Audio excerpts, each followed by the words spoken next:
আসসালামু আলাইকুম। নিয়ে আসলাম দারুণ একটা মজাদার রেসিপি। একদম অল্প সময়তেই ঘরে বসেই তৈরি করে নিন এই মজাদার স্যান্ডউইচ। প্রথমে আমি এখানে একটা প্যানে কিছু তেল নিয়েছি। তারপরে এখানে আমি কয়েকটা পেঁয়াজ কেটে নিয়েছি, কয়েকটা কাঁচা মরিচ কেটে নিয়েছি, স্বাদ অনুযায়ী দিয়েছি লবণ। তারপরে এখানে বটবটি নিয়েছি, তারপরে এখানে একটা গাজর কেটে নিয়েছি।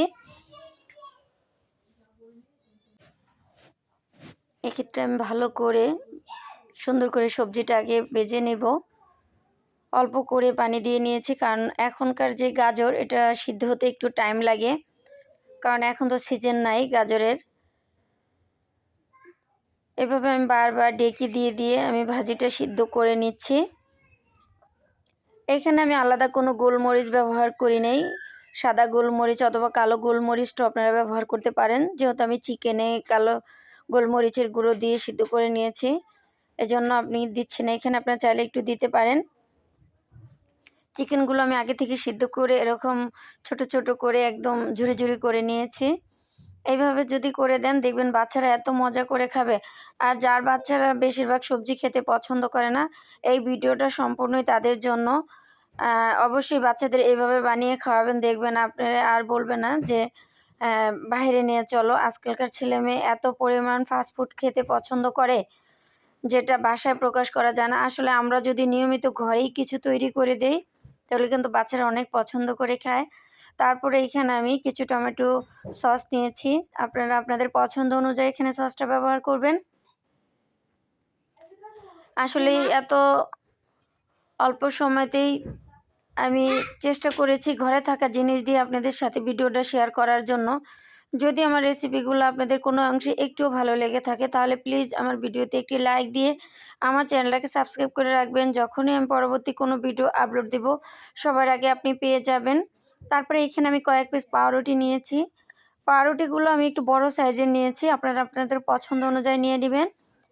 আর আপনার পরিবারে যতটুকু সদস্য আছে সেই অনুযায়ী নিয়ে নেবেন। আমাদের পরিবার সদস্য অনুযায়ী আমি নিয়েছি।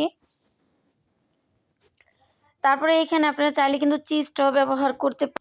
আমি এখানে চিজ ব্যবহার করছি না, আমি শুধু টমেটোর সস দিয়েই করে নিচ্ছি। কারণ আমি বাচ্চাদেরকে বলি যে ওরা বলে যে না আমি চিজ খাবো না, এই জন্য আমি দিলাম না। আপনারা আপনাদের পছন্দ অনুযায়ী দিয়ে নেবেন। কারণ চিজ দিলে একটা জিনিস ভালো হবে, সেটা হলো যখন আপনি টোস্টার করতে যাবেন আপনি এটা ছুটে যাবে না। কারণ এইভাবে করলে আপনার একটা একটা করে ভেজে নিতে হবে। এরকম মাছ বরাবর কেটে নেবেন, দেখবেন মাশাআল্লাহ এত সুন্দর লাগছে আর এত মজা হয়েছে খাবারটা। দেখুন আমি এইভাবে বাকিগুলো সব শেপ দিয়ে নিচ্ছি।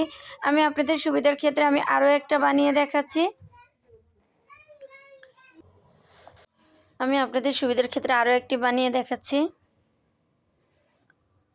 এখানে সসটা আপনারা কম বেশি করে নিতে পারেন, আপনাদের পছন্দ অনুযায়ী নেবেন।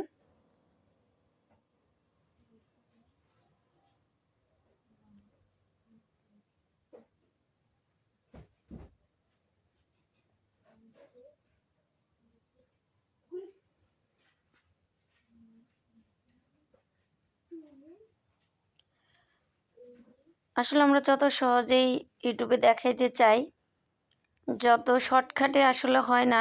একটা ভিডিও করতে গেলে কমপক্ষ আধা ঘন্টা 1 ঘন্টা তো লেগেই যায়। তারপরও খুব সহজেই আপনাদের সামনে তুলে ধরি। এত কষ্ট করে ভিডিও করি। সবার কাছে একটাই অনুরোধ, সবাই লাইক কমেন্ট করবেন এবং বেশি বেশি আমাদের চ্যানেলটাকে সাবস্ক্রাইব করে দিবেন, যাতে আমরা পরবর্তী ভিডিওগুলো আপনাদের জন্য সামনে আনতে পারি।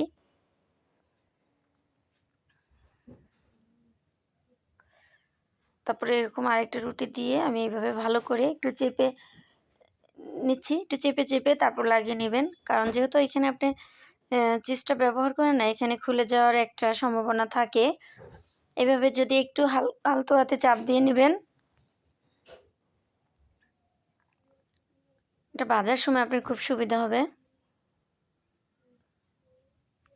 আর যাদের বাসায় টোস্টার মেশিন আসে তাদের আর ফ্রাই করতে হবে না।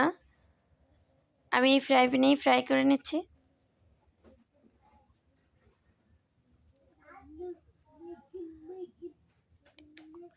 আমি একটা একটা করে ভেজে নিচ্ছি, কারণ এখানে পাউরুটিটা প্রচুর বড়। বড় সাইজের পাউরুটি দুটো একসাথে দিলে আপনি উল্টাতে পারবেন না।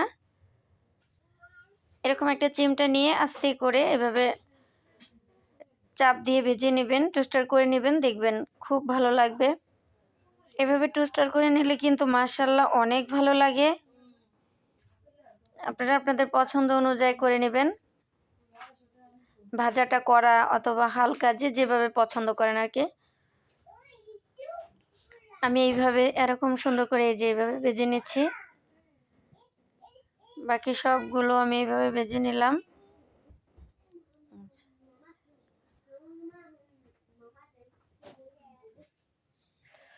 তৈরি হয়ে গেল মজাদার স্যান্ডউইচ।